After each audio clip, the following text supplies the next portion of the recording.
Tiksanii kan hin daangeessine gadaameessaa durootee murtaa'ee argine sagantamee saglaa ergamoota dhiisee tokkicha barbaaduuf dallaaloo dhiisise. Harka fuunee akkam jirtu kabajamtootaa fi jaalatamtoota maatii miidiyaa Sootiriyaa biyya keessaa fi biyya alaa teessanii ayyaana dhaloota gooftaa keenya Yesuus Kiristoos kan bara 2018 kabajaatii kan jirtanii baga ayyaana dhaloota gooftaa keenya Yesuus Kiristoos kan bara 2018 baga nagaan geessan baga nagaan geenye isiniin jechaati. Egaa qophiin miidiyaa Sootiriyaa ayyaana dhaloota gooftaa keenya Yesuus Kiristoos kan bara 2018 sababeeffachuudhaan keessummaa addaa qopheeffatee jirti. Keessummaa addaa keenya wajjin egaa turtii bareedaa si wajjin taasisan wajjin turtanii amma dhumaatti nu dhaggeeffattanii keessummaan keenya addaa siniif qabanii dhiyaanne ayyaana gooftaa keenya Yesuus Kiristoos kan bara 2018 ilaalchisuudhaan abbaa keenya hayyuu afaanii luba badhaasaa Tolaa biyya lallaba shaggaritti kutaa magaalaa Kooyyee Faccee fi Galaanitti itti gaafatamaa yookaan hojii geggeessaa mana lubummaati darbeemmoo akkasumas teessoo paatriyaarikiitti miseensa yaa'ii hayyootaati. Egaa isaan wajjin turtii bareedaa taasisnaa hanga dhumaatti yoon wajjin turtanii waan baay'ee keessaa fudhattanii ayyaana kana haala bareedaadhaan wajjin kabajnaa. Waa'ee ayyaanaas darbees immoo abbaa keenya irraatii muuxannoo baay'ee akka fudhattanii fi bu'aa isaan keessa darban keessatti waan baay'ee akka argattan abdii guddaa qabna. Hanga xumura qophii keenyatti wajjin ta'an affeerraa keenya kabajaati. Miidiyaan keenya miidiyaa Sootiriyaati.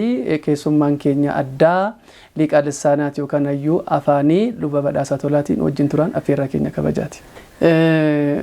Duraan dursanii egaati kabajaa guddaadha kan qabnu abbaa keenya hayyuu afaanii luba badhaasaa Tolaa maatii keessan wajjin miidiyaa Sootiriyaa mana keessanitti nu simattanii qophii keenya addaatiif keessummaa kabajaa taatanii akka gara keessanitti dhufnee nu simattanii feeyyama waan ulattaniif duraan dursanii guddaa isin galateeffannaa. Baga ayyaana dhaloota gooftaa keenya Yesuus Kiristoos kan bara 2018 nagaan geessan jechuu jaallannaa. Mee sagantaa keenya isinis baga geessanii nu jalqabaati qophii keenya taanummoo itti fufna. Tole. Maqaa Abbaa, Ilma, Hafuura Qulqulluu Waaqayyo tokko duraan dursee uummata kiristiyaanaa biyya alaaf biyya keessaa kan jiran hundumaadhaan baga Waaqayyo gooftaan keenya fayyisaan keenya Yesuus Kiristoos yaadannoo ayyaana dhaloota isaa kan bara 2018 fayyaa nagaadhaan ittiin isin ga'ee ayyaanni kuni ayyaana gammachuu, ayyaana eebbaa, ayyaana Hafuurri Qulqulluun keessa guute isiniif haa ta'u hunduma keessaniifis haa ta'u jechuun jaalladha. Isinis immoo guyyaa har'aa kana ayyaana dhaloota maatii keenyaa wajjin mana keenyatti dhuftanii nu wajjin kabajuu keessanii fi baga nagaan dhuftanii anaa dhufuu kabaja nu gootan kanaaf Waaqayyo isiniifis immoo kabaja isiniif haa kennu. Baga nagaan dhuftanii nu wajjin ayyaana kana hirmaachuu keessaniifis gammachuu guddaan nutti dhagaameera. Galatoomaa galata guddaa nu biraa qabdu jechuun jaalladha. Amiin. Ulfaadhaa abbaa keenya hayyuu afaanii. Egaati qophii baay'ee qabna ayyaana dhaloota gooftaa keenya Yesuus Kiristoos gooftaan keenya akka arjummaa isaatti dabarsee guyyaa kana eebbisee nu kennee maatii keessan guutuu wajjin akka kabajnuuf carraa nu laatiif ammas irra deebiidhaan galata qabna Waaqayyoodhaa fi egaa waan baay'eedha ayyaana kana wal qabatee egaa seensa ayyaana kanaatiin wal qabatee waan tokko kaasna. Waa'ee dhalachuu gooftaa keenya Yesuus Kiristoos waaqa keenyaadha kan kaasnu.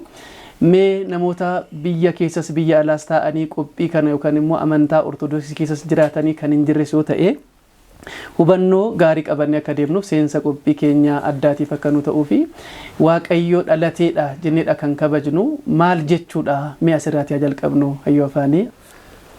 Addunyaa kanarratti namoota hedduutu dhalate magaalota gurguddoo hedduu keessattis mootonnis dhalataniiru, phaaphaasonni dhalataniiru, luboonni dhalataniiru, gootonni dhalataniiru, namoonni ogeeyyii jajjaboon dhalataniiru. Dhaloonni gooftaa keenya fayyisaa keenya Yesuus Kiristoos garuu isa kanarraatii adda. Namni tokko naannoo tokkotti yookaan maatii tokko keessatti dhalate gaafa jennu maatii sanaaf, gosa sanaaf, naannoo sanaaf, biyya sanaaf gammachuu ta'uu danda'a. Dhaloonni gooftaa keenya fayyisaa keenya Yesuus Kiristoos garuu gammachuun isaa kan addunyaa maraati. Kanaaf dhaloota namoota kaanirraa adda kan jenne bifa addaadhaan kan kabajnuuf kanaaf.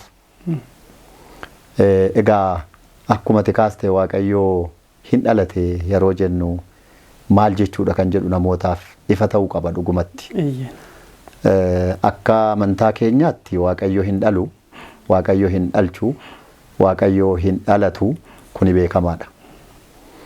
Garuu hin dhalate yeroo jennu maal jechuudha kan jedhu waaqayyoof dhaloonni barbaachisee yookaan immoo dhalachuun isaaf dirqama ta'ee osoo hin taane waaqayyo biyya lafaa kanarra dhufee foon uffatee dhalatee addunyaa kanarratti namoota badanii jiranii bakka isaanii duriitti deebisuudhaa fi dirqama waan ta'e waan jiruuf inni sun maali kan jedhu dugda duubatti deebinee beekuun gaariidha.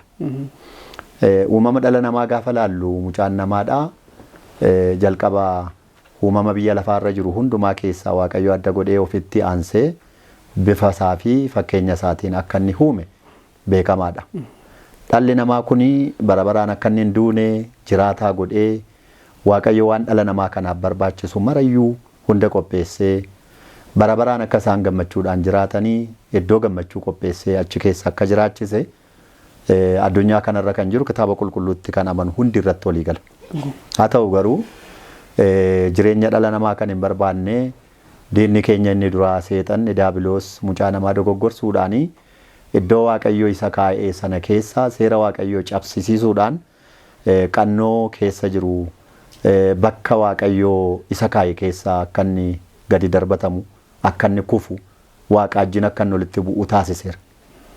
Kanaaf egaa waaqayyo garuu boo'icha ijoollee isaa rakkina ijoollee isaa kana gaafa laalu qullaa isaanii akka isaan hin taane gogaa edda isaanii uwwisee akka isaan uffatan godhee booda boo'icha isaanii argee garuu waaqni maal jedhee Addaam kana booda jannata keessa jiraachuun isaaf hin malu nu keessaa akka isa tokkoo ta'eera sagaleen jedhu afaan waaqayyoo keessaa dubbatan nu keessaa akka isa tokkoo ta'eera jechuuni waaqa abbaa waaqa ilma waaqa hafuura qulqulluu keessaa sagalee yookaan ilma inni nuyi amma dhalate jennu kuni nama ta'uun gara fuula duraatti akka jiru egaa hayyoonni mana kiristiyaanaa waan sana yeroo ibsan hiikaan maal jedhu dhala keetiirraa dhaladheetan dhufee si fayyisa jechi jedhu sun sanaan hiikamaa jedhu.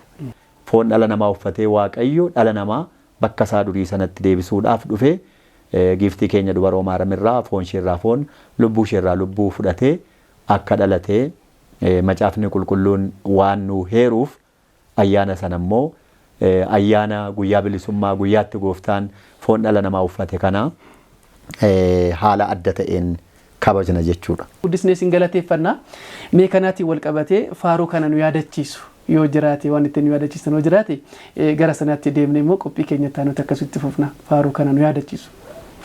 Faarfachuudhaaf maqaa abbaatti kan ilmaa kana hafuura qulqulluu waaqayyo tokkoon ameen. Dallaa keessa ciisee huccuudhaan maramee dallaa keessa ciisee huccuudhaan maramee eeyyee fayyisaan biyya lafaa fayyisaan biyya lafaa har'aa dhalatee fayyisaan biyya lafaa fayyisaan biyya lafaa har'aa dhalatee eeyyee fayyisaan biyya lafaa fayyisaan biyya lafaa har'aa dhalatee fayyisaan biyya lafaa fayyisaan biyya lafaa har'aa dhalatee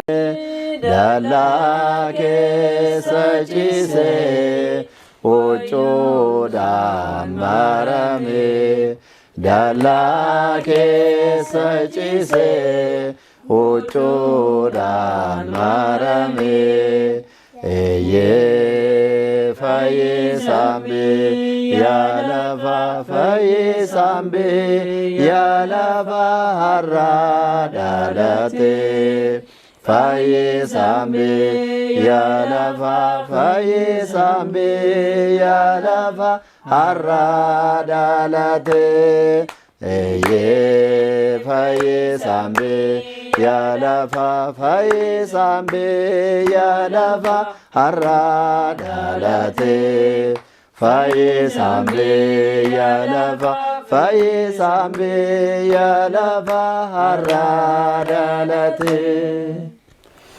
Amiin guddaa sin galateeffannaa faaruu ergamootaa sinaa dhageessisuu lafee kan lalisiisuu kan dadhabee kan boqachiisuu dhugumatti sagalee jireenyaa faaruu ergamootaa sinaa dhageessisu.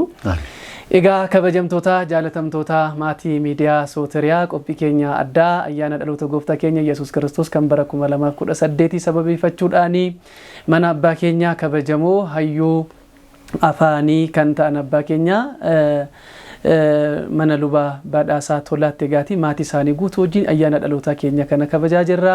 Keessattuu egaati hojii gurguddaadha kan isaan raawwatanii kaayyoon guddaan keessummaa addaa taasifanneefis amma ergaa darbu kanarraati waan tokko qaqqayyabachaa akka deemtan waan gaarii fudhachaa akka deemtan abdii guddaa qabna. Amma sangadhuma qophii keenyatti wajjin ta'an affeerraa keenya kabajaati. Ammas gara qophii keenyatti deebina. Waaqayyoon hunduma keenya wajjin haa ta'u. Egaa abbaa keenya liqaan isaaniitti hayyuu afaanii egaa waan baay'eedha ayyaana dhalootaadhaan kaasnee kan dhufaa jirru. Keessattuu mee gara duubaatti deebinee waa'ee abbaa keenyaa waan tokko tokko kaasuudhaaf ni yaalla.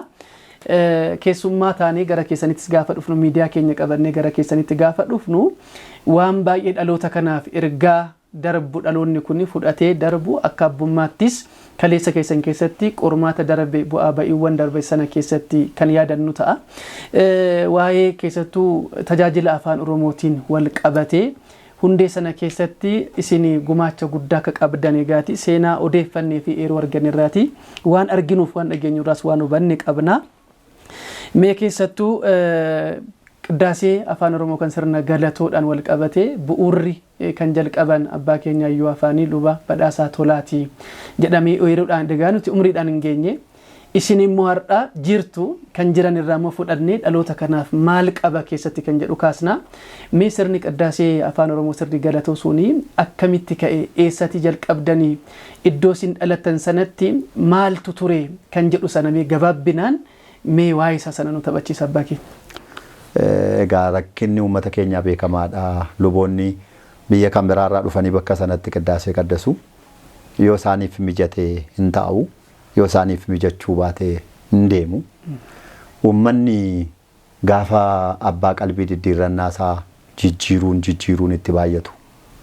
Tajaajilaanis immoo afaaniin wal hubachuu gaafa dadhaban. Bakka ijoollee keenya guddifnee geessifachuudhuma qabna. Ijoolleen keenya nuu ga'uu qabu nuu guddachuu qabudhani. Jaalleen yeroo sana wajjiniin hojjechaa ture abbaa hafuuraa luba ifaa qana'aa nama jedhamu yeroo sana duqqonnaa kan wajjiniin tajaajila hafuuraa kennaa turre. Gara aangoo lubummaatti akka nuyi cidhatti galle aangoo lubummaa akka nuyi fudhannu uummata naannoo sana akka nuyi tajaajilu mana barumsaallee gallee akka nuyi barannu dhugaadha. Gochaa uummata sanaa dhoksuun seenaadhaan nagaafachiisaa keessi koo sana yemmu. Kanaaf yeroo sana rakkina guddaa keessa nu wajjin darbanii barnoota kana barannee sadarkaa tokko nuyi akka geenyu eddanuu godhanii booda barnoota keenyatti aansee akka gara cidhaatti gallu. Dhiibbaa uummataadhaan barnoota idilee mana barnootaa koo dhiisee warri manaa koos barnoota yeroo sana barachaa jirtus dhiistee gara gaa'ilaatti akka nuyi gallu. Isheenis mana barumsa sanbataatti kutaa faarfannaa keessa faarfatti. Walumaa wajjin tajaajila. Gara kanaan jaalala waaqayyoo ta'ee gaa'ilaaf ol kaadhimannee gara sanatti dhufnee jireenya gaa'ila kootii badaa hin dhandhamne warri manaa koos jaalala jireenya gaa'ilaa kana badaa jireenya gaa'ilaatti gammachuu keenyatti tun ta'in yeroo keenya gara mana waaqayyoof laachuutti dhufne gaa'ila dhaabbannee waggaa tokkolleetu misirrummaa keenya illee hin dhandhamatin. Gara gaa'ilaa irraatii gara tajaajila hafuuraatti dhufuun dhufe.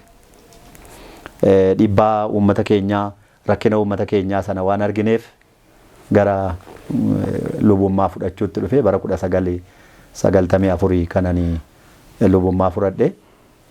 Edda sanaa booddee afaan Giiziidhaan uummata kana tajaajiluu eegalle. afaan Giiziidhaan gaafa uummata kana tajaajilu eegallu manni kiristaanaa kan nu barsiiste afaanuma Giiziidhaan Amaariffaaf Giiziidhaan tajaajila kana eegalle. Isa booda garuu edda uummati kun barsiisee kanaan nu ga'e edda immoo uummanni kun nuuf iddoo akkasii qabaate maaf uummata kanaaf waa tokko hin hojjennu waan jedhu keessa keenya jira. Egaa seenaan dhokachuu hin qabu kanan yaadu namoota baay'eedhaafis barumsaa ta'u kanan jedhu nan qaba. Uummanni keenya seenaa ol saamaa. Macaafni qulqulluunis maal jedhaa? Nabiyaat badakkamuu hawaariyaat gabbuubbat kan jedhus jira. Raajonni itti dadhabanii barattoonni garuu dhufanii isaan itti seenanii. Kun anaaf barnoota guddaadha.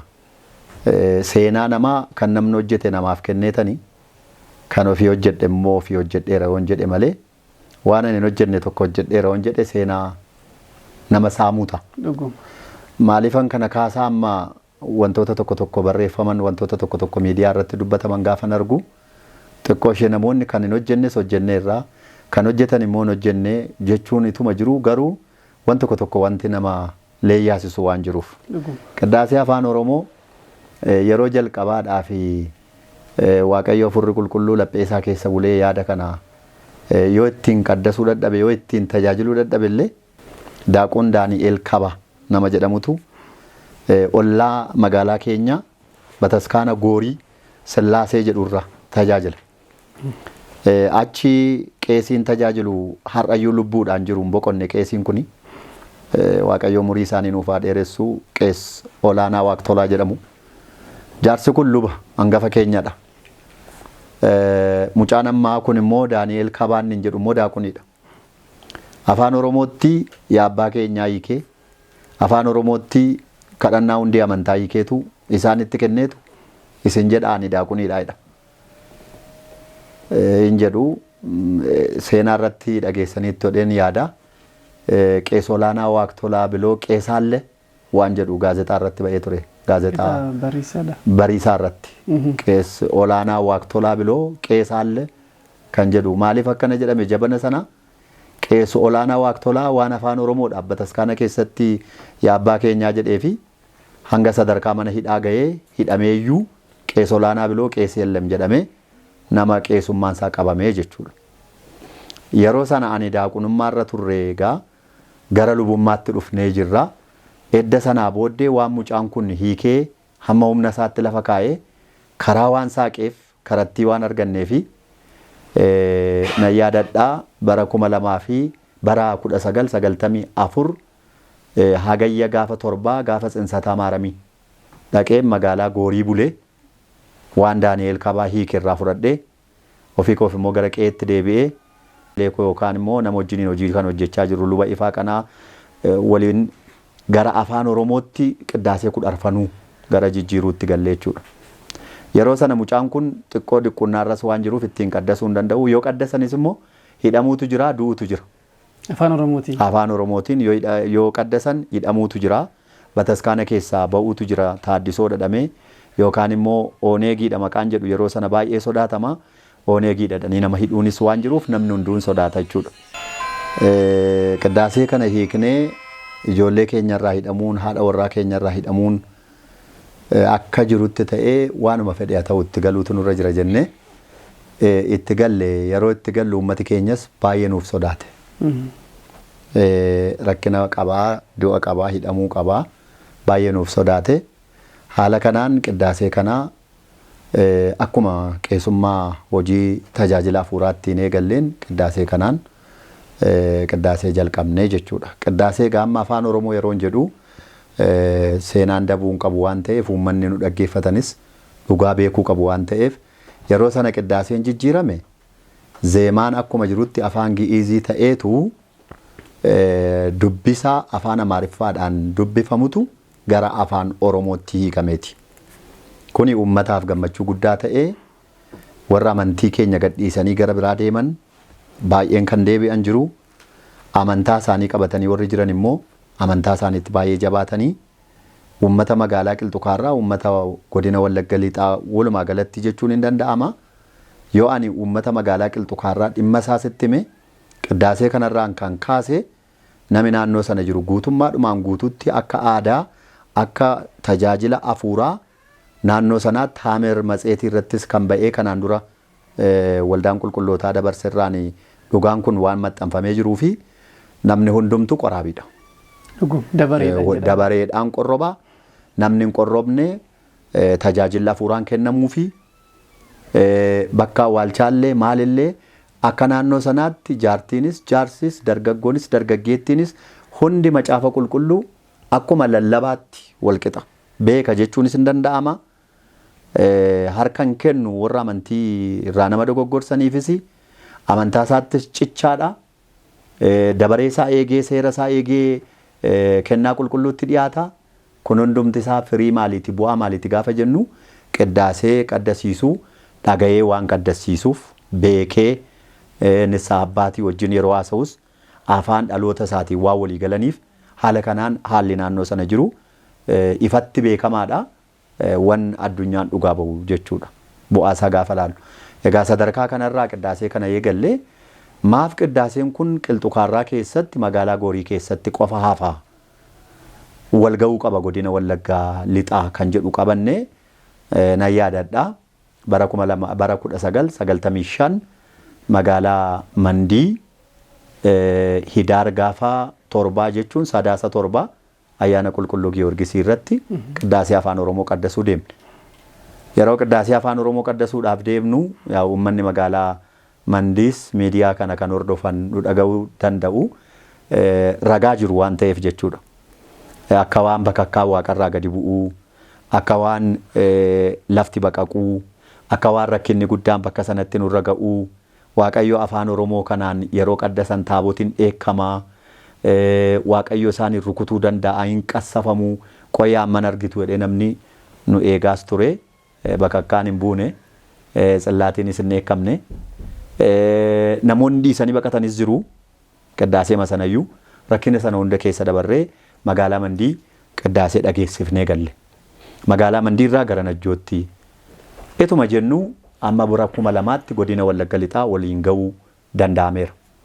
Godina Wallagga Lixaa eddaa waliin geenye booddee magaalaa guddoo magaalaa Gimbii magaalaa godinatti magaalaa Gimbii teessoo Phaaphaasii jechuudha. Yeroo sana Phaaphaasiin godina sana hooggananii Abuna Heenookiidha. Abuna Heenookiin anaa fi abbaa koodha. Mana barumsaa tokkottis waliin baranne. Birlibsii tokko yookaan immoo huccuu qorraa tokko waliin uffannee rafaa turre. Rakkina baay'ees waliin argineerra. Bal'ina baay'ees waliin argineerra. Yeroo isaan Phaaphaasii godinaa ta'anii gara sana dhufan ani gammachuun koo guddaa ture. Eddasii booddee sadarkaa guddinaadhaan gara magaalaa Gimbiitti ol guddadhe. Bara 1998. 98-99 hojjedhee barri 2000 ga'ee yeroo kana bara barkumeetu ga'ee barkumeedha. Barkumeen immoo akka biyyaatti kabaja guddaa ture. Maalinni 1998-99 yaalii afaan Oromoo kana magaalaa Gimbii keessatti jalqabsiisuu gaafa goonu wanti walitti nama buusu tokko uumame. Magaalaan kun magaalaa guddittii godina Wallagga Lixaati. Paatraarikiin dhufuu danda'a, Phaaphaasiin addaa dhufuu danda'u. Qiddaaseen kun baadiyyaa keessatti afaan Oromoon qaddasamu malee afaan kun magaalaa seenuu hin qabu. Ejjennoon jedhu namoota irraa nutti dhufe. Yeroo kana nuti immoo maal jennee afaan Oromoo afaan magaalaa guddaa hin seenne miti. Afaan saba guddaati. Afaan Waaqayyoos beeku. Afaan uummata bal'aanis dubbatu waan ta'eef magaalaa Gimbii seenee qiddaaseen kun ittiin qaddasamuu qaba kan jedhuuni bakka ofii kootii bulchaa ta'ee tajaajilaa jiru. Magaalaa Gimbii Bataskaana Sariitii Dabra Miratii Maaramii Dirree Araaraa achitti qiddaasee kana waggaa 2 dubbisa isaa yeedaloon akkuma jirutti giiziidhaan ta'e afaan Oromoodhaan itti fufne. Yeroo kana garaagarumsi ba'ee nama gidduutti mul'ate Bataskaana Godaadhaan Bataskaana warra Oromoo Bataskaana Madaanalamii gubbaadhaan immoo Bataskaana warra afaan Amaariffaa dhaga'u jechuudhaan yaanni uummataa nu jalaati qoodame qorumsi adda addaa nutti dhufe. Sana keessatti egaa akkuma aadaa keenya Bataskaanni safuus qabdii seeras qabdii waliin haasoftee hiikuu dandeessi turte. Ejjennoon abbaa keenyaa yeroo sana qabatanii qaamni olaanu tuuyyama nuun kennin kana gochuu hin dandeenyu kan jedhudha. Nummoo qaamattaa nu sana dhaqaa isin gaafadhaa malee amantaan ortodoksii beettee kan hojjettee eddanuuf hin ergine nuti waan jalqabne hin dhaabnu ejjennoo keenya kan jedhudha. Xiqqoo as gidduutti gaa walitti bu'iinsi uumame sanarratti qorumsi guddaan dhufeetu kanaan jirru egaa wal mufachuun wal balaaleffachuun gaafa dhufu xiqqoo nus hojii hojjennu kanarratti deeggarsa uummataa of duukaadhaa gaafa argannu amma immoo gara yeedaloo jijjiiruutti dhufne. Yeedaloo jijjiiruun dhufe yeedaloo kana ammuma Waaqayyo naa mul'isee yaa'u har'a abbootiin tokko yeroo na ceepha'uu barbaadanii Qees Badhaasaan ani Oromoodhaaf yaareediidha jedhee jedhu ani kanatti hin qaana'u. Hin qaana'utti akkas jedhe Qees Badhaasaan yeroo jedhan nan dhagaa ani itti hin qaana'u. Yaareediif inni ogummaa kennee yaareediin inni gargaare Waaqayyoo anaanis akka nan tuffanne waan hin amanuuf ani isaaf bulee Waaqayyoof taanaan Waaqayyoo inni isaaf ogummaa kenne naafis akka naa kennu garuu ani yeroon kana jedhu ani akka yaareed qulqulluudhaa an akka yaareed beekaadhaa jechuu koo miti. Kan ammoo safuunis dubbii Waaqayyoos akkana dhorkuu nan beeka. Haala kanaan egaa qiddaasee yeedaloo hiikne yeedaloo kana ji'a ja'a guutuudhaaf ittiin magaalaa Gimbii keessatti tajaajilarra oolchine. Silumaayyuu namooti tokko immoo zeemaa tun taane isuma dubbisayyuu waan mormaniif amma immoo gaafa yeedaloon dhufu gaafa dabalamu bataskaanni jeequmsa guddaa keessa lixxee namni kun molqamuu qaba taayitaan isaa jedhamee raadiyoodhaan irratti labsame gaazexaadhaan irratti labsame mootummaa biratti dhufeen yeroo sana gaa oneegiidha namaan jedhu kun abaawoodhaa qabamee mana hidhaa galuu qabadhanii natti barreeffame gidiraa guddaan narra ga'ee jechuudha. Egaa yeroo sana ijoolleen koo ijoollee xixinnoo dhalatanii guddachaa jiranidha. Jaalala abbaa arguu qabu haati warraa koo gaa'ilatti reefuu dhuftii rakkina kana baqa gaanii maatii koo wajjin gargar baheen jira jechuudha. Isaan magaalaa Qilxukaarraa jiraatu ani magaalaa Gimbiin jiraadha. Maaliif magaalaa Gimbii jiraadha? Jaalala manaa koo jaalala ijoollee kootuun ta'in inni tuuna gubuu kaayyoon uummata keenya sagalee Waaqayyoo afaan inni dhalateen bira ga'u waan quuqamni sana keessa jiruuf egaa beelliin jiraa dheebuun hin jiraa rakkinni hin jiraa dararamni hin jiraa rakkina guddaa keessa dabarre jechuudha. Marraa Waaqayyo maatiidhaan akka kanatti isin ijjin ayyaana kan akka ayyaanessinu tuun ta'e waan an keessa darbe waan fokkisaadha jechuudha. Sana booddee hidhamuu duwwaa miti aangoon lubummaa koo molqame ከዛሬ ጀምሮ ቄስ በዳሳ ቶላ መባል ቀርቶ አቶ በዳሳ ቶላ ተብሎ እንዲጠሩ የደሜ ነረት ለብሰመቹዳ ሰና ሁንዱማ አርግኔ ገሩ ዱጋን ቢፍቱን ቱሬይፋ ዋንተ ተይፊ ዋቀዮ ኑገርጋሬ መነ ሙርቲቲ ሂመተምኔ ሂመተቲን ሂመተምኔ ክታበ ቅዳሴ አፋን ኦሮሞቲ ከኒ ታምረ ማረሚ አፋን ኦሮሞቲ ከኒ kitaabolee afuuraa bataskaanni qabdu afaan oromootti godhan jedhanii kitaaba sana ajjii walitti qabanii mana seeraatti nu dhiyeessanii mana murtii dhaabanne hin mormine Waaqayyoon galatu manni murtii bilisa nu baase. Namni siyaasatti akkana jalaan fudhanne abdiin qabaa garuu seenaa namaa dhoksuun gaarii mini waan ta'eef pireezidaantii naannoo Oromiyaa kan ture yeroo sana Abbaa Duulaa Gammadaati. Jeequmsi kun gaafa baay'ee ol ka'ee biyya jeequu waajjira nageenyaa yeroo sana kan hoogganu Ittafaa Tolaa nama jedhamanidha.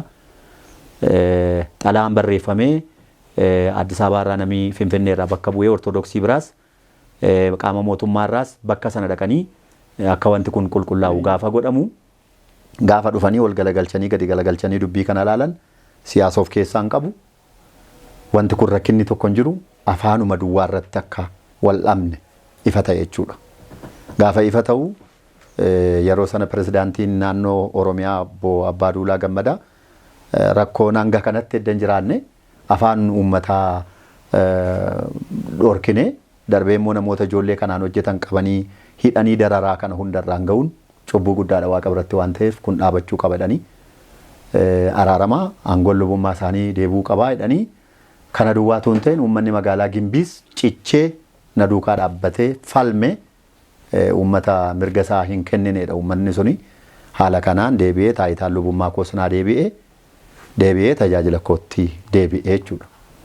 Sanumarraan illee haala kana keessa Waaqayyoo nu dabarre sadarkaa kanarraa ka'ee ammachi kaayyoon keenya abjuun keenya gaan teenye magaalaa Gimbii edda haala kanaan xumurree booda boqonnaa waggaa tokko lamallee tuun fudhatin ammoo xiqqoo maatii kootti gara biyyaatti deebi'ee. Mana murtii keessa maam turtan mana adabaa keessa naannoo ji'a lamaatti kan hidhamne. Naannoo ji'a lamaa. Mitikkuuta kollaa amma wal maraa kan jiranii luba mitikkuuta kollaa luba soorii guddatoo amma luba ta'anii Naqqamte kan jiranii Garramuu Afoorq isaan kun hundumtuu mindaan isaanii dhorkamee rakkinni guddaan isaanirra ga'ee hundumti keenya gidiraa guddaadha kan argine. Yeroo sana maatiin mindaa maleedha kan ture. Mindaa malee turanii wal arguun hin danda'amu yaa'u siyaasi yeroo sanaan beekamaa ijoollee nami guddisu hin jiru egaa yeroo sana ishee dhumatu anaan bakka buutee ga'ee guddaa amma har'a jireenya kootiif ga'ee guddaa kan qabdu warra manaa koo jechuun hin danda'ama. Gaddas gammachuus waan baay'ee ijoollee walitti qabdee qabattee yaa'u etuu waliin gallu ta'ee yaadaan ol bukkeen dhaabannutu ta'ee qorumsa baay'eetu namarra gahaa ture jechuudha.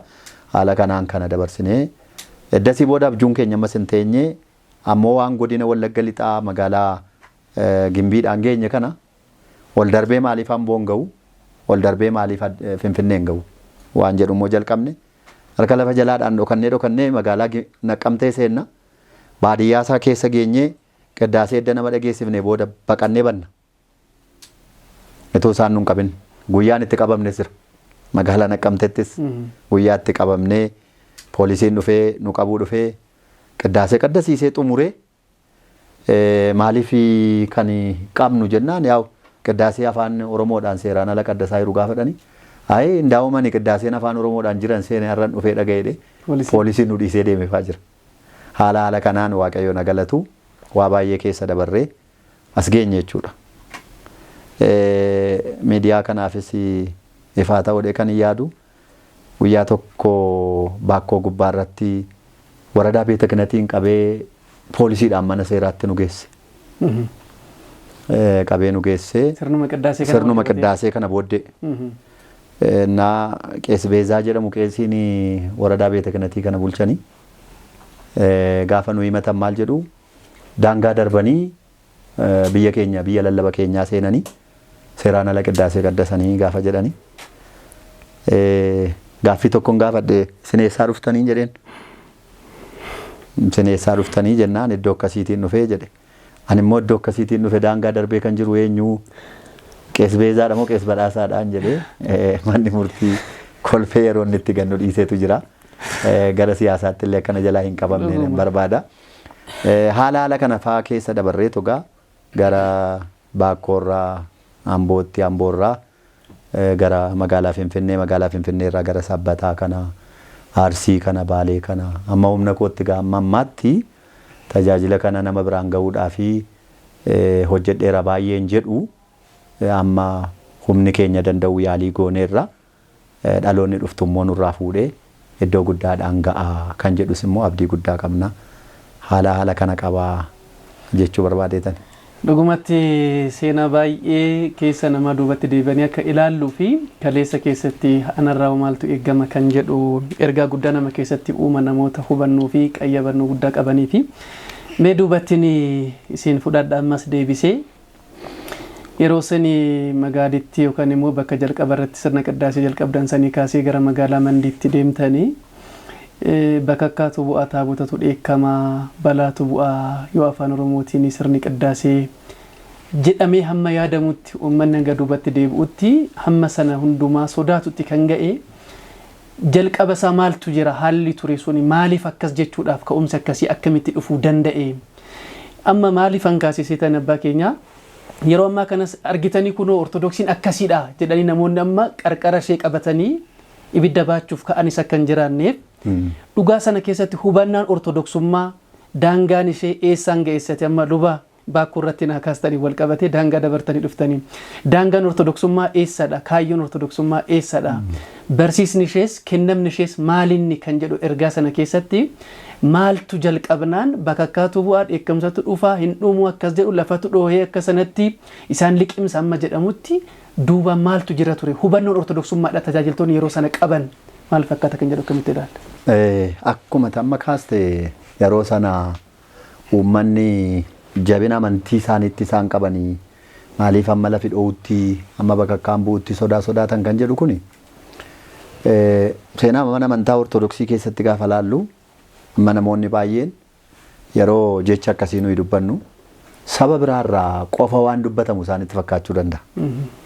Ani garuu hubannoon ani qabu tajaajila keetti muuxannoon ani argee ilaalchi kun saba tokko qofa biratu hin ta'in namoota ortodoksii ta'an bira hubannaan isaan afaan irratti qaban akkamii waan jedhu kun waan itti yaadamuu qabu dhee yaada. Fakkeenyaaf amma dhalootuma keenya yeroo barannee afaan waaqi dhaga'u afaan giizii, afaan waaqayyo dubbatu afaan giizii, afaan giizii afaan ergamootaa akkasittiin waaqaa bu'ee afaan waaqayyootii jedhamee waan barsiifameef namni yaada kana of keessaa waan qabuuf yoo afaan amaariffaatti qiddaaseen jijjiirame afaan tigiriffaatti yoo jijjiirame afaan ingiliffaatti yoo jijjiirame hin ta'u afaan oromoo qofayyuu miti hin ta'u kan jedhan qabu. Kanammoo kan isaan kana yaadaniif shiraaf yookaan immoo siyaasaaf kana jedhu kan jedhu namoonni baay'een hin dubbatu. Dhugumatti warri hubannoo cimaa qabanii shiraaf siyaasaaf dubbatan akkuma jiranitti ta'ee garuu ani muuxannoon argeeni baay'ee namaa biratti garuu garraamummaadhaan waanuma argaa dhageetti namarraa dhaga'aniin sodaa waaqaa keessa isaanitti kun hin ta'a jedhanii waan qabaniif sodaan kun isaan keessa akka jiru argeera. Fakkeenyaaf waan naquunnamee jira magaalaa Gimbiitti. Amma luba Waasiyuun Andu'aalem kan jedhamanii liqasiyyumaan wajjiniiniti iddoo tokko hojjenna amma yaayyayyootaa keessa. Abbaan isaanii Andu'aalem jedhamu. Magaalaa Gimbii tajaajilaa turan abbaan kun amma boqotaniiru eebbi isaanii nurraa bulu. Guyyaa tokko isaanii wajjinanii nama dhukkubfannaan nama cuubuudhaaf kaane. Nama dhukkubsate sana dubbisuuf. Gaafa gara sana deemnu kitaaba Dirsaana Mikaa'elii yookaan immoo Haddeessa Mikaa'elii qabadhaa isarraa tsalootii goonaa jedhame. Gaafa kadhannaadhaaf kitaaba sana fuunee kaanu an akka carraa ta'ee kitaaba Dirsaana Mikaa'elii afaan Amaariffaan fuudhee ka'e. Afaan Oromootti hiikamee yeroo sin jiru akka har'aa kana. Gaafan fuudhee ka'u kitaaba qabattaniitti hoonaan jedhan qabadheeraan jedheen. Kitaaba isa kam jennaan Dirsaana Mikaa'elii afaan Amaariffaan jedhe. Yeroon akkana jedhu maal jedhu? Afaan giizii wayyuu jedhan. Maaliif jennaan? Amaarinyaa ukkoo seexaniin ayichilim jedhan. Amma kun maallatti mul'isa? Orominyaas kan jedhu gaaffii keessa kootti fidachuudha. Amma namni kuni nama afaan Amaariffaa dhalatanii baratanii guddatan namallee gara kaabaarraa gara keenyatti illee dhufanidha. Amma jaarsa kana yeroon hubannaa isaanii ilaalu shira yookaan siyaasa tun ta'in laphee isaanii keessatti kan hin arganii hubannoo isaan afaan irratti qaban. Duubi keenya attamitti akka hubannee dhufne isatu dhiibbaa cimaa qaba. Siyaasa caalaayyuu, shira caalaayyuu, hammina hojjechuu caalaayyuu. Lammaffaa magaalaa Qilxukaarraatti egzoota afaan Oromootti hiikne. Egzootaa jechuun egzii'oo mahaarana Kiristoos isa jedhamu kana afaan Oromootti hiikne. Maaloo nuu fayyis Kiristoos kan jedhutti hiikne uummata barsiifne. Gaafa sanbata guddaadhaa qiddaaseen xumuramee yeroo jedhu raajiin maaramii dubbifamuu fuula dura lubbuu isaanii waaqni nuuf amaaru abbaa ani baay'ee jaalladhu taayisaa jireen kan jedhaman sabakaa ta'anii bataskaana keenya kan hoogganaa turantu egzootaa jechisiisanii uummata jalaa qajeelchu. Uummanni isaan jalaa qabee jedha. Isa kana yeroo isaan jedhanii egziyoo isa jedhu essiyoo jedhu isaan. Mahaarenna Kiristoos isa jedhu immoo maarennaa Kiristoos jedhu. Loqoda afaan isaaniiti. Waaqa isaaniin hin dhagaa garuu. Amma yeroon kana dhaga'u keessi koo na gubata. Caccabsanii yeroo isaan jedhan. Afaan Oromootti yoo hiikneef jaarsi kun of danda'anii jaallatanii laphee irraati jechuu danda'u kanan jedhuuni kana hiikee fiitan kanaan jettu kana boodan jedhe. Amma isaan iddoo dhugaa jiru mucaa godhan. Waaqayyoon eekama. Isaanumtu. Akkamittiin caccabaa masaa jenna malee. Dhiisaa ijoollee isin amma waan nutti fidaa jirtu dhahicha akka nutti hin dhufnedhan. Sossobbadhee jaarsummaatti naqee gaafa waan kana jechuudhaaf jennu didan na yaadadha amma. Namoonni miidiyaa kanaan nu hordofaa jiran baay'ee kanan jaalladhu namni tokko bunnaa boordii keessa kan hojjechaa ture amma magaalaa Dambidolloo jiraata. Tarii miidiyaa kanaan nu dhaga'uu danda'a. Jaarsummaatti nu bahee guyyaa tokko isin dhaggeeffadha. Ijoolleen kun nuufa jedhan nummoo jalaa qabnaa jedhe. Gaafa kana gaaba kakkaa bu'aa maqsabtiidha namni dhaama jedhame mitire qeesinis na baqate daaquninis na baqate. Siin qofata. Qofaa koo dhaabadheetan afaan Oromoon jedhe uummanni na jalaa qabee afaan Oromoodhaan jedhe uummanni na jalaa qabee torban tokko torban lama booddee bakka akkaan hin buune uummanni itti fufe. Amma har'aa egzootaan afaan Oromooti jechuudha achitti. Achi duwwaatu hin ta'in iddoo garagaraas wal ga'aa jira jechuudha. Amma kanarraa maalan hubadhaanii akkuma tamma kaastee namoonni tokko tokko kana siyaasa godhanii itti fayyadamanii namoonni bataskaanaaf waan hin gargaarre dubbatan jiraachuu danda'u. Ani garuu saba hundumaa keessattuu kan hin arge hubannoo isaan ittiin dura turantu dogongora qaba. Harrumayyuu amma seera mana kiristaanaa keenyaa fudhannee ilaalle harrumayyuu manni kiristaanaa keenya afaan 72 hafuurri qulqulluun akkuma duuka bu'ootaaf kenne afaan eenyuyyuu manni kiristaanaa keenya mormitee hin beektu. Yoo ittiin hin hojjenne illee ta'e. Inni immoo caasaa, inni immoo sirna mataa isaatii qaba. Inni booddeetti hafeera jechuu dandeenya. Garuu bu'uurumaan afaan kun afaan waaqaa bu'e, afaan kun immoo afaan lafaa biqile jettee bataskaanni seera ishee irratti har'allee keessa hin jirtu. Hubannaan namaa gargari ammayyuu xaqlaayii beeta kanatti amma bakkuma nama hojjedhu kanatti illee mataasaa yaada namni tarkaanfachiisu gaafan argu hubannaan namaa gargar akka inni jiru wanti namatti agarsiisullee ni jira jechuu barbaadeetanii. Guddisnee sin galateeffannaa dhugumatti sagalee jireenyaa sinaa dhageessisu dhuguma dubbachuudhaafi egaati bu'aa ca'een tajaajila keessatti maal fakkaata dhaloonni kaleessa kitaaba irraati dubbisaa ture sun har'as akkamitti argina kan jedhu gubataa marqaa hubataa targaa jedhu mitira nama qalbeeffatitu argaa. Egaa qorumsootni suni naanna'anii deemanii dhoomanii amma lafa buqannaa keessa ga'eera har'a akkan argitan kanaa miti. Naan jettaniitu dhugumas adeemsi isin dubbattan keessatti duubatti deebi'ee ilaallee sanaatiin yookaan immoo fuullee gara duubatti nama deebisan gaafa laallamu adeemsi sun haalli maneedhaa keessa ture haalli deemame suni sodaan achi keessa turee fi gaafa darbamee laalamu tasgabbii tokko fakkaata. Lafa gaaddisa jala aduu keessa oolanii lafa buqatan fakkaata. Haa ta'u malee torbee darbe kana immoo dhimuma kana isa kaleessa tasgabba'anii amma tokko hafuuran baafadha jedhamu sana keessatti torbee darbe miidiyaalee hawaasaa keessatti suuraan keessanii maxxanfamee dhimmoota waa'ee horroo gudurratti ta'e wal qabatee luboota abbootii lamaanii wareegamanii wal qabatee maqaan keessan ka'ee achirratti walirraatii fuudhii addaa ture miidiyaalee hawaasaa gubbaarratti. Kana maaltu fide akkamittis yaadame guyyoota muraasadha ragaa akkamiitiin qindaa'eeti akkamitti ta'uu danda'e kaayyoon isaa maal qaba dogoggorri as keessatti mul'ate yookaan immoo bu'aan as keessatti buufamus maaltu jira jennee kaasuu dandeenya mee kan akkamitti nuu kaastu haala ta'e sana wal qabate.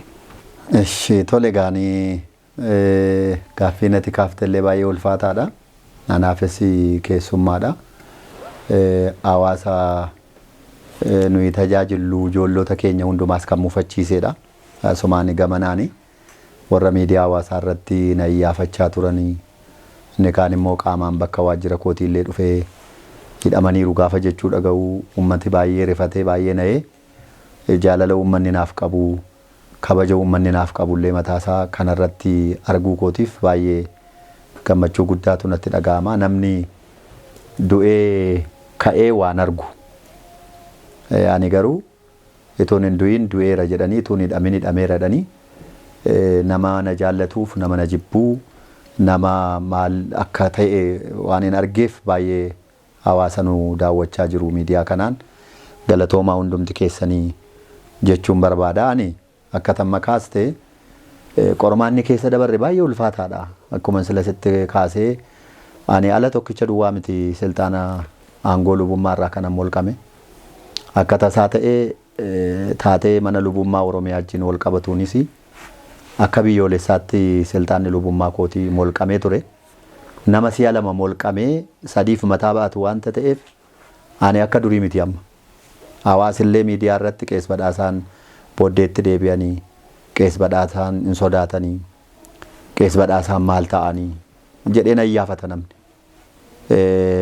Nayyaafachuu isaaniif baay'een isaan galateeffadhaa garuu ani akka duraa miti amma maa'inni akka duraa miti jechuun koo onneen koo sodaatee kaayyoo uummata kootii sharafee yookaan immoo maallaqaan goyyomfamee osoo hin taane uummanni kun nurraa waa barbaada.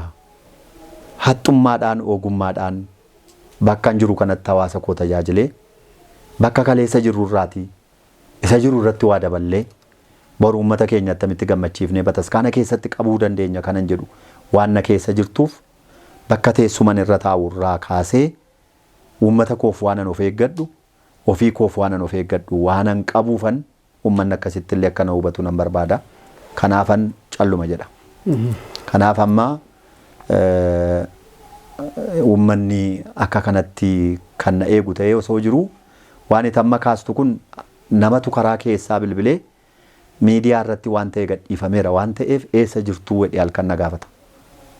Maatii koo irra manaa kootti himnee ijoollee koo kanatti himnee maaliif namni naa waan ta'eef garaa kootti qabadhee halkan dhiphachaa bulee karaa keessaa nama waan kana maxxanseefis miidiyaan kana irratti labse addabaabaayii miidiyaa jedhama biyya Ameerikaa irraati kan inni darbu.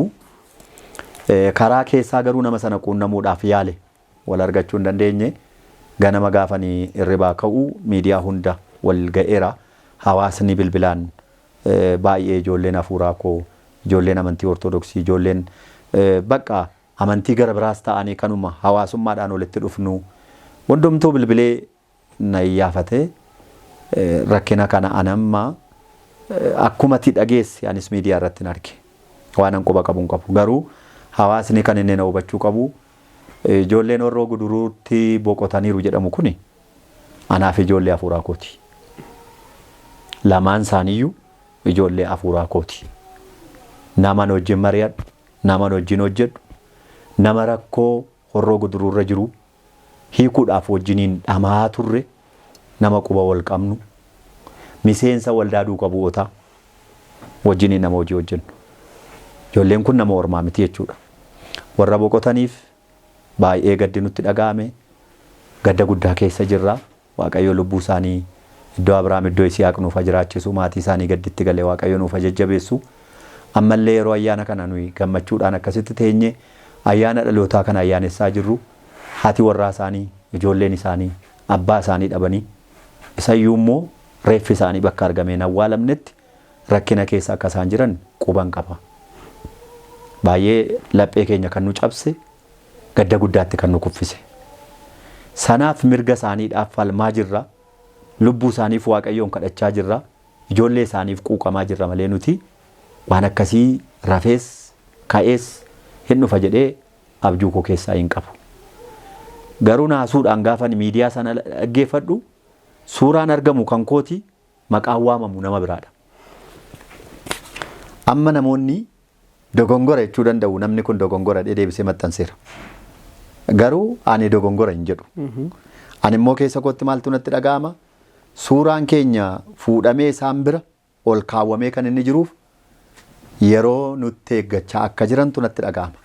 Garuu Waaqayyo kanaaf dabarsee akka nuun kennine immoo abdii guddaan Waaqayyo biraa qaba. Waaqayyo biraa abdii guddaan qaba.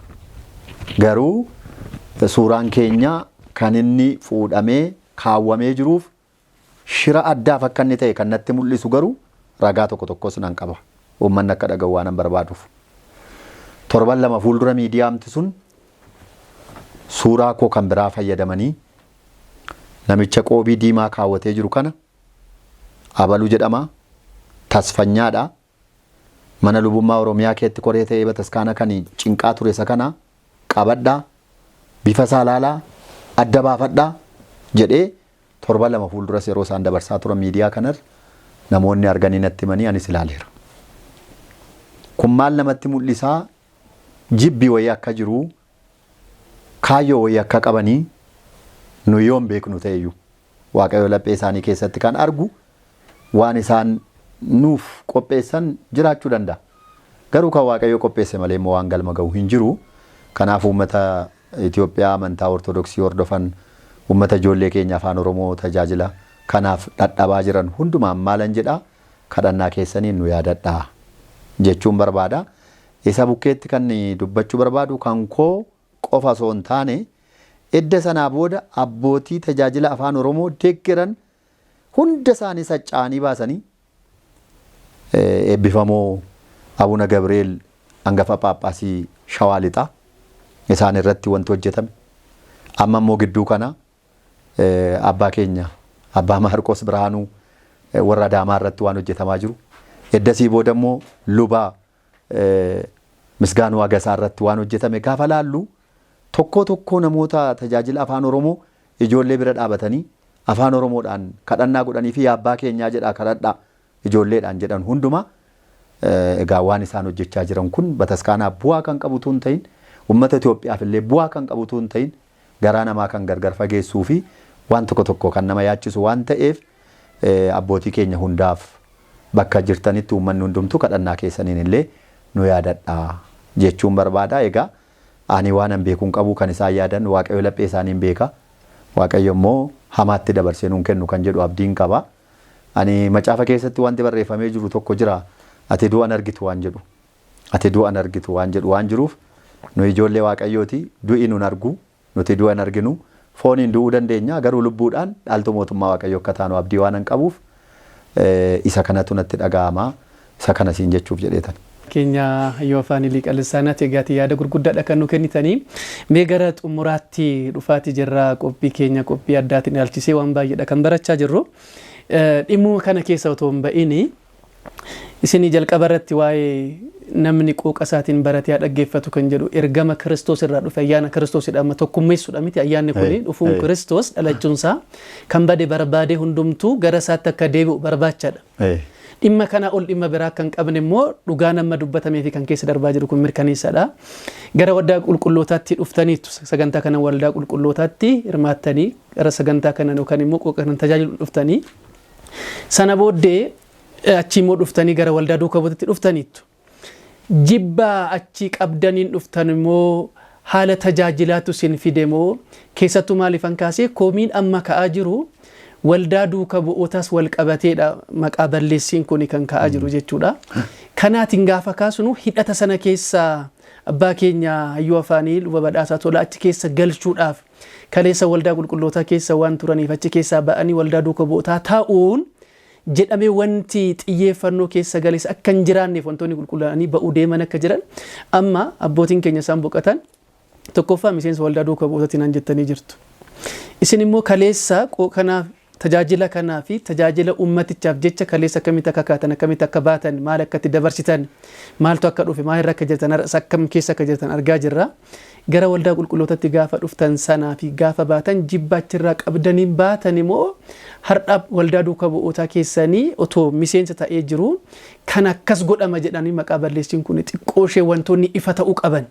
Jiran maaliif dhaloonni tokko jettan nama garraamummaadhaan akkas ta'innaa laajata jedheeti ortodoksummaa gubbaarratti waan hin taane fudhatee maqaa wayii kennee deemuu akka hin barbaanneef waan sana furmaatatti kennuudhaaf.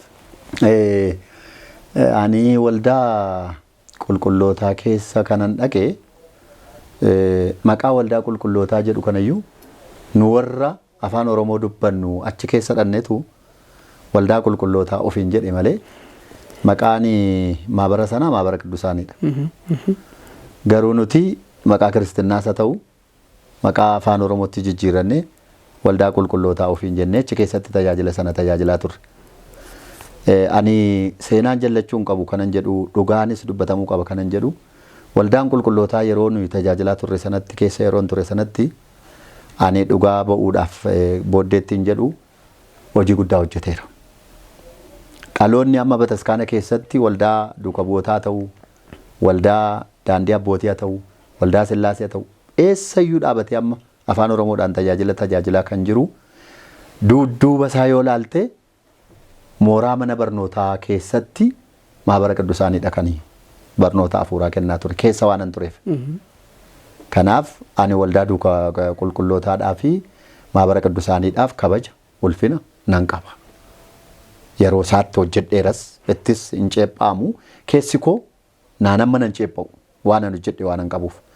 Garuu waldaa qulqullootaa keessaa ba'ee gara waldaa duuka bu'ootaatti kanan dhufee fi anam akka qeesiitti qeesiin waldaa tokkotti miseensa jedhamee dhaamuunsaa yoo hojiidhaaf dhanne malee an abbaa hundaati. Abbaa waldaa qulqullootaatis, abbaa maabara qiddusaaniitis, abbaa waldaa duuka bu'ootaatis, abbaa waldaa sillaaseetis. Waldaan mana amantaa ortodoksiidha keessatti dhaabatee jiru hundumtu rakkinati isa dhale malee waldaamtuun barbaachisu ture. Waldaamtu yoo haadhuma isaan barbaachisu ture. Garuu rakkinatu dhale. Manni kiristiyaanaa kan isheen hojjechuu dadhabde qooda xinnoo ishee baanee hanqina jiru sana galmaan hageenyu kan jedhu irraa ka'eeti kan waldaan dargaggoonni walitti qabamanii hojii hojjetan. Malee waan biraadhaan mini. Gama sana kee ba'ee gara kanatti gaafa nufu ani waan dhossaa hin qabne qulqullummaa koo kanan dubbadhu wallollee jibba adda addaadhaan achi keessaa mufadhee ba'ee toon taane afaan Oromoo akka kutaa tokkootti achi keessatti waan hojjetamtuuf Oromiyaan kun immoo bal'aa waan ta'eef warra amantii ormaas wantoonni gara biraanis humna cimaadhaan itti galanii kan isaan amantaa keessaa baasaa jiran uummata ortodoksii afaan Oromoo dhagaa waan ta'eef sa'aatii 24 hojjetamee hin danda'amu waan ta'eef akka kutaa tokkotti tajaajilli tajaajilamu kun uummata keenyaaf ga'aa waan hin taaneef tajaajila si'ataadhaaf qaqqabaa ta'e hamma humna kootii uummata bukkee dhaabbachuu waldaa danda'u wajjin tarkaanfadhee tajaajila kana tarkaanfachiisuun qaba kanan jedhuunanii gara sana keessaa ba'ee dhuunfaa koonis hojjechaa waan humni koo danda'u gaafa waldaa walitti kurfaa'ee argadhu immoo waldaa sana keessa galee hojii sana hojjechuu jalqabee jechuu kooti. Amma garuu gaafa teenyee ilaallu dhuguma akkuma tamma kaastee wanti namatti mul'atan tokko hin jiru. Fakkeenyaaf amma namoonni miidiyaa irratti waa'ee keenya maqaballeessii maxxansan tokko gaafa laallu miseensa waldaa duuka bu'ootaatu waldaa qulqullootaa ajjeese kan jedhanii maxxansan jiru. In argina jechuudha. Kun amma maal jechuudha? Waldaan qulqullootaa waldaa duuka bu'ootaaf diina, waldaan duuka bu'ootaas waldaa qulqullootaaf diina akka ta'u irratti hojjetamaa jira jechuudha. Ani kun miseensa waldaa duuka bu'ootaa kan ta'es miseensa waldaa qulqullootaa kan ta'es shira kana baruu qabaa kan jedhu akka abbaa amantii tokkotti ergaa dabarsuu tan barbaada. Maaliif nuti gaafa wal bannu nuti gaafa wal lollu diinaaf karaan banama waanta ta'eef isheen kun deebuu qabdi waan jedhu keessa koo jira. Kun immoo kanan ergaa kana dabarsuuf namoota tokkotu akkaataa isaan itti miidiyaa hawaasaa irratti dabarsaa jiranii loogii qaba. Loogii qaba. Fakkeenyaaf miseensa waldaa maabara qiddusaanii ajjeesan iddoo akkasitti jedhee qaamni dabarsu yoo jiraate baay'ee ulfaataadha. Kun baay'ee namoota walitti buusuudhaaf karaa saaqamaa jiru waan ta'eef ammuma kana warroonni kana hojjetan wal gorsanii irraa deebuu qabu. Rakkoon yoo jiraate nama badii balleesse seeratu qulqulleessa. Waldaan duuka bu'ootaadha yakka yoo hojjete seeratu isa gaafata. Ani irra goree fi nafu waaqayyoyyuu nan bisu. Garuu kaayyoo waldaa duuka bu'ootaa kana miti. Waldaan duuka bu'ootaa ani miseensa waldaa duuka bu'ootaati. Garuu kaayyoon keenya kana miti. Kana wajjinis waliin qabatu waan ta'eef wantoonni akkas akkasii calaqqisan waan jiraniif uummataanii ijoollee keenyaan eeggannoo godhaa. Wal qusachuun nurra jira. Ergaan taane dabarsinee maqaan taane walitti kennuun gaarii miti. Amma namoonni tokko waldaa duuka bu'ootaa maqaa balleessaa jiru. Namoonni tokko immoo deebiin deebisaaf jedhanii waldaa qulqullootaa maqaa balleessuun sirrii miti. Waan kanaan dura darbellee fidanii maxxansanii namoonni kan ijoolleen keenya hubachuu qaban namoonni maxxansa kana maxxansaniif miidiyaa kana irratti labsaa oolanii ofii isaanii fi da'annoo qopheeffatanii biyya alaa ta'anii asii nuun wal nu nyaachisu. Kunillee beekamuu qaballee kan jedhu ergaan dabarsuun qaba. Egaa jibbi amma lallabamaa jiru immoo xiyyeeffannaadhaan waldaa duuka bu'ootaa kana diiguudha. Maaliif yoo jette namattis fakkaachuu danda'a. Ani maabara waldaa qulqullootaan ture har'a waldaa duuka bu'ootaan jira. Qees Misgaanuun waldaa duuka qulqullootaa ture har'a waldaa duuka bu'ootaa jira. Warroonni kaanis akkuma kana miseensi waldaa duuka bu'ootaa ta'e marti isaayyuu waldaa qulqullootaa keessaa kan ba'edha. Egaa amma isaanitti maal fakkaachuu danda'a? Waan nuti isaaniin jibbinee, waan nuti isaaniin balaaleffachuuf, waan nuti isaaniin balleessuudhaaf iddoo sanatti walitti qabamne, walitti kurfoofne isaanitti fakkaachuu danda'a. Garuu akkas miti. Waldaan qulqullootaa nuuf afaan Oromoo irratti hojii hojjeta yoo ta'e duukaa bu'ee yoon hojjedhe cubbuun qabu. Nuyi akka kanatti amanna. Garuu waan walitti kurfoofneef sana diiguu sana balleessuuf itoo hin taane uummata nurkaa badaa jiru sana eeggachuuf kana goone. Kun immoo kaayyoo Waaqayyooti kan mana kiristaanaati. Namni nu dhowwuu hin danda'u. Manni kiristaanaa maal akka hojjennu beektee waraqaa beekamtii nuu kenniteetti. Dogongorarraa of eeguun immoo ga'ee keenya. Namni dhuunfaadhaan balleesse immoo qees badhaasaa ta'u, qees tolaa ta'u borga namatti gaafatamuu danda'a jechuudha. Kanaaf kanatu natti dhaga'ama. Garuu of eeggannaa gochuun barbaachisaadha kan jedhullee ergaa koo dabarsuun barbaada. Guddaa galatooma abbaa keenya dhugumatti waan ergaa guddaa ergaa jabduu fi namni hubachuu qabudha kan nu kennaa jirtanii. Dhuunfaan tokko kaleessaaf dheengadda keessatti saba guddaa kan ta'e kana gubbaarratti salaalee biyya Xonqaayii fi biyya Matatiitii jedhee waggaa dubbatu ofiisaadhaan Paaster Henook ofiin jedha.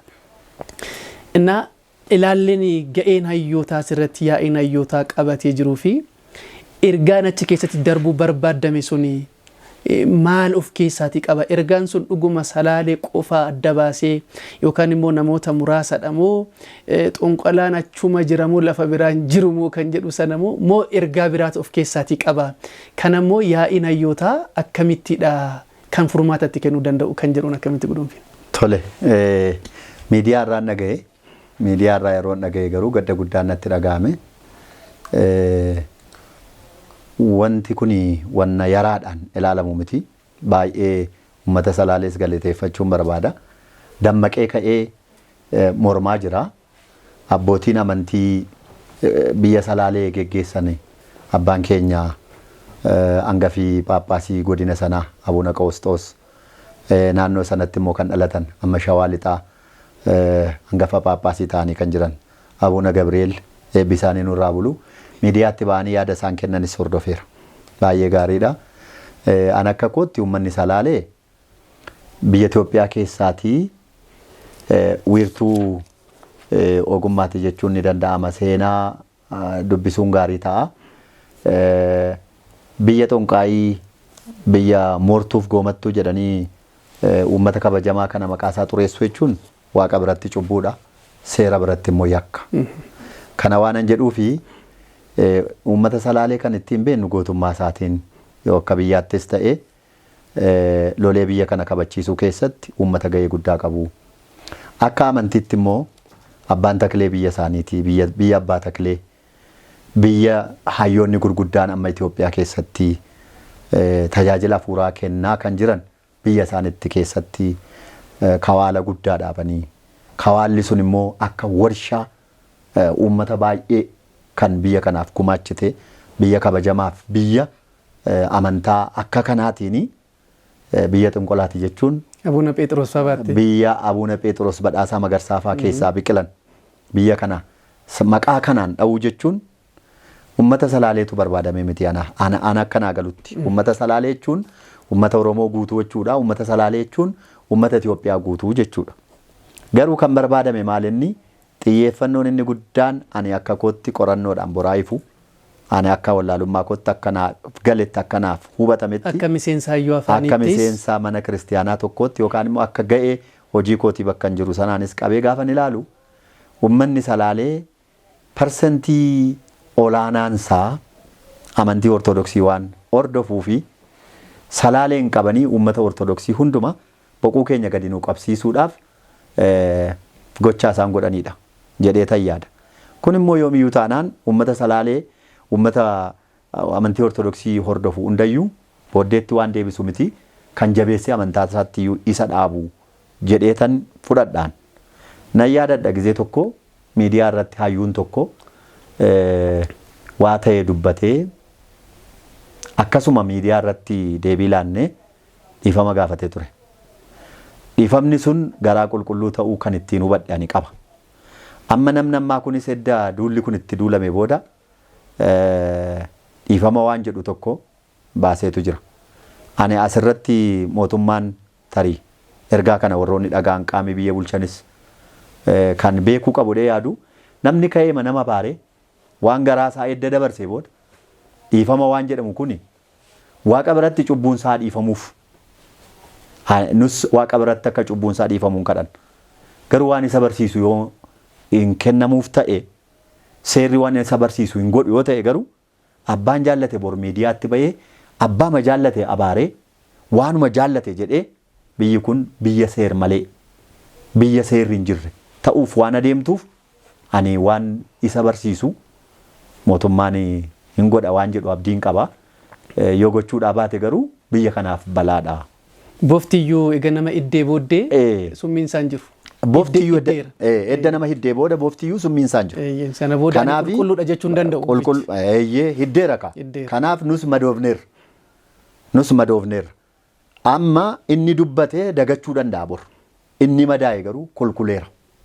Kanaaf kun immoo waliin jireenya hawaasa kanaa waan diiguuf mootummaan kana irratti xiyyeeffannaa gochuu qaba jedheetan uummata salaaleedhaanii jiruu keessan miti isinin ibsu isin kan ittiin beekamtan amantaadhaan gootummaadhaan waan ta'eef wanti boquu keessan gadi qabsiisu hin jiru jechi jedhame immoo isin duwwaadhaaf itoo hin ta'in warra amantaa kana hordofnu hundumaaf jedhame wanta ta'eef kara keenyaan nus waan hojjennu hin hojjennaa uummanni sun amaleensaa cabuu hin qabu jabaatee amantaa isaatti cimuu qaba ayyaanni kun illee gamanumaan ayyaana nagaa isiniif haa ta'u uummata sanaan jechuun jaalladha walumaa gala uummata Itoophiyaa hunda amantaa ortodoksii kan hordofu hunda isinillee miidiyaa sootiliyaa hunduma keessaniin ayyaana nagaa ayyaana eebbaa ayyaana gammachuu isiniif haa ta'u jechuun jaalladha galatooma.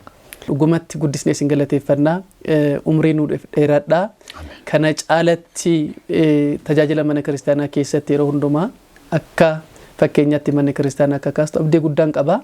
Egaa namni gaafa dhokatee yookaan immoo waaqayyoof jiraatu ifaan ibsamee dhokatu hin jiru jedheera Kiristoos dhumarratti. Ba'uun isaan oolu maaliif ifaa qabsiisanii dhoksanii kan dhokatee hin banama jedhee miti isa dhokate sana siin dhumtu mul'ata guyyaan isaa jedheera. Guyyaan isaa tokko har'aadha. Guddaa isin galateeffannaa ulfaadha jechuu jaallanna kabaja guddaa argadhaa isiniin jenna. Egaa kabajamtootaaf jaalatamtoota maatii miidiyaa Sootiriyaa biyya keessa biyya alaa teessanii ayyaana addaa dhaloota gooftaa keenya Yesuus Kiristoos bara 2018 keessummaa addaa abbaa keenya Ayyuu Afaanii Luba Badhaasaa Tolaa itti gaafatamaa yookaan immoo hojii geggeessaa mana lubummaa Koyyee Faccee fi Galaan katama biyya lallaba shaggaritti jechuudha akkasumas miseensa yaa'ii hayyootaa ta'anii kaleessaarraa kaasanii hangaardhaatti waan keessa darbanii fi har'a keessa kan isaan jiraachaa jiran keessatti hamma kan wajjin dubbannee jirra kanaaf immoo egaati isin duubatti deebitanii waan hundumaa akka barattaniif itti gaafatamummaan kiristaanummaa ortodoksummaa maalidha keessi isaa akkamitti darbama gidduun isaa hin himamuu laata kan jedhamu sana keessatti isin gidduu keessatti egaa hin himamne kan jedhamu keessatti waan xiqqoo baay'eewwan galaana keessatti boca cilfaa xiqqoodhaan waan baay'ee dhageenya jirra dhugumatti baga ayyaana kana geenyesi waaqayyoos baga ayyaana kana nuu kenne kanas nu dhageessi jechuu jaallanna maatii abbaa keenya hunduma isaaniif dhugumatti kabaja guddaa qabna egaa qophiin keenya qophiin addaa ayyaana dhaloota gooftaa keenya bara 2018 dalchisuudhaan keessummaa addaa isinii qabannee dhiyaanne kanan gammaa ture fakkaata bara dhufuun waaqayyo nu haa ga'u isiniin jecha qophii keenya kanneen hafan miidiyaa Sootiriyaatiin hordofaa isiniin jenna dhugumatti kabaja guddaa qabna kan dhumaa kadhannaa dhumaatiif kaaneet sagantaa keenya xumurraa galatooma jenna.